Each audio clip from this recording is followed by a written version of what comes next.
As for our common defense, we reject as false the choice between our safety and our ideals. Our founding fathers,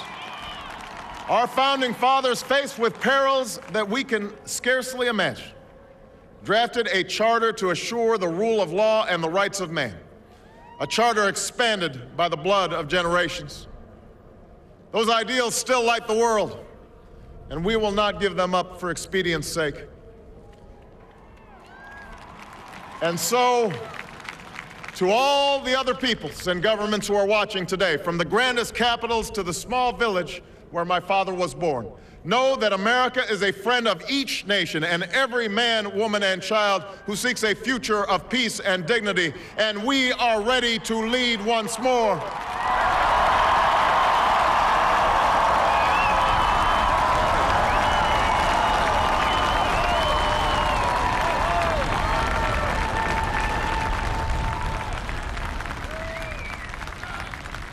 Recall that earlier generations faced down fascism and communism, not just with missiles and tanks, but with the sturdy alliances and enduring convictions.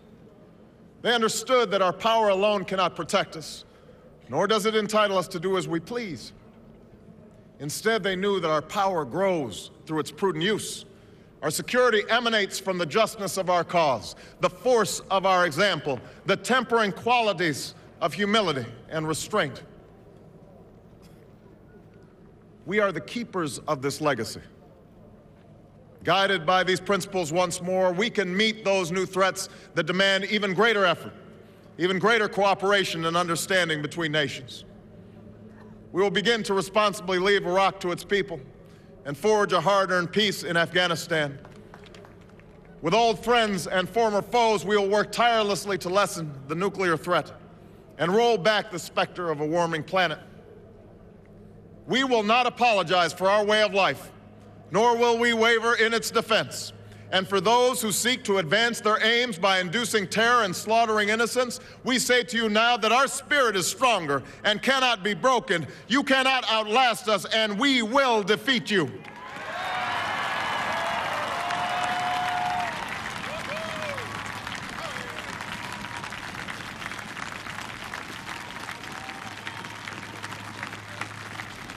For we know that our patchwork heritage is a strength, not a weakness.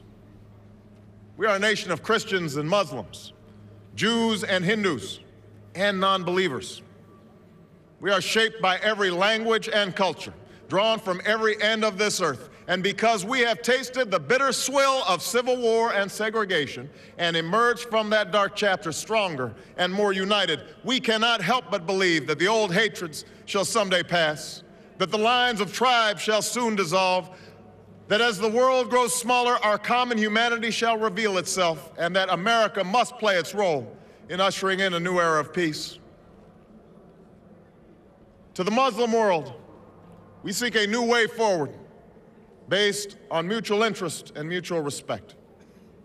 To those leaders around the globe who seek to sow conflict or blame their society's ills on the West, know that your people will judge you on what you can build, not what you destroy.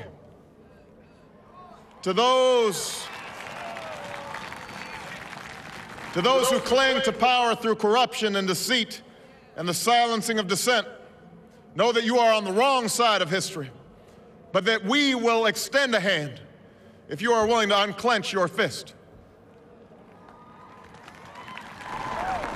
To the people of poor nations, we pledge to work alongside you to make your farms flourish and let clean waters flow, to nourish starved bodies and feed hungry minds. And to those nations like ours that enjoy relative plenty, we say we can no longer afford indifference to the suffering outside our borders, nor can we consume the world's resources without regard to effect. For the world has changed, and we must change with it. As we consider the road that unfolds before us, we will remember with humble gratitude those brave Americans who, at this very hour, patrol far-off deserts and distant mountains. They have something to tell us, just as the fallen heroes who lie in Arlington whisper through the ages. We honor them not only because they are the guardians of our liberty, but because they embody the spirit of service, a willingness to find meaning in something greater than themselves. And yet, at this moment, a moment that will define a generation, it is precisely this spirit that must inhabit us all. For as much as government can do and must do, it is ultimately the faith and determination of the American people upon which this nation relies. It is the kindness to take in a stranger when the levees break, the selflessness of workers who would rather cut their hours than see a friend lose their job, which sees us through our darkest hours. It is the firefighter's courage to storm a stairway filled with smoke, but also a parent's willingness to nurture a child that finally decides our fate. Our challenges may be new. The instruments with which we meet them may be new. But those values upon which our success depends, honesty and hard work, courage and fair play, tolerance and curiosity, loyalty and patriotism, these things are old. These things are true. They have been the quiet force of progress throughout our history. What is demanded then is a return to these truths. What is required of us now is a new era of responsibility, a recognition on the part of every American that we have duties to ourselves, our nation, and the world. Duties that we do not grudgingly accept, but rather seize gladly, firm in the knowledge that there is nothing so satisfying to the spirit, so defining of our character, than giving our all to a difficult task. This is the price and the promise of citizenship.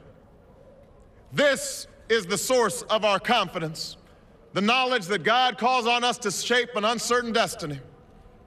This is the meaning of our liberty and our creed, why men and women and children of every race and every faith can join in celebration across this magnificent mall, and why a man whose father less than 60 years ago might not have been served at a local restaurant can now stand before you to take a most sacred oath.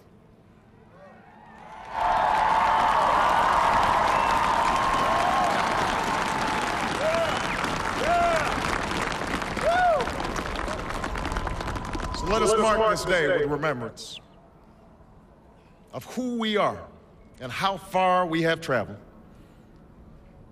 In the year of America's birth, in the coldest of months, a small band of patriots huddled by dying campfires on the shores of an icy river. The capital was abandoned. The enemy was advancing. The snow was stained with blood.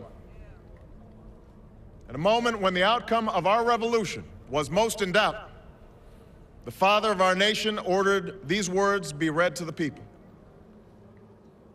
Let it be told to the future world that in the depth of winter, when nothing but hope and virtue could survive, that the city and the country, alarmed at one common danger, came forth to meet it. America, in the face of our common dangers, in this winter of our hardship, let us remember these timeless words. With hope and virtue, let us brave once more the icy currents and endure what storms may come. Let it be said by our children's children that when we were tested, we refused to let this journey end, that we did not turn back nor did we falter. And with eyes fixed on the horizon and God's grace upon us, we carried forth that great gift of freedom and delivered it safely to future generations. Thank you. God bless you. And God bless the United States of America.